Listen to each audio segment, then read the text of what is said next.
Subling nagpasidaan ang Kaap Davao ug LTFRB 11 ngadto sa mga buluyagong taxi driver nga undangon ang pagpamakya o pagpangontrata sa mga pasahero sa Davao International Airport.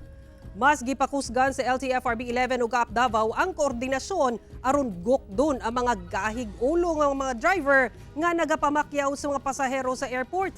Doon na matud pa'y mga complaint slip nga ginahatag sa mga pasahero aron mas paspas makareklamo ang mga pasahero ug galing mangontrata ang mga taxi driver. Nami kanang murag task group that is constantly monitoring kining mga taxi operations nato din sa airport. Ang problema mo good after paggawa sa airport nagigyapoy mga bulyagon but very minimal na karon.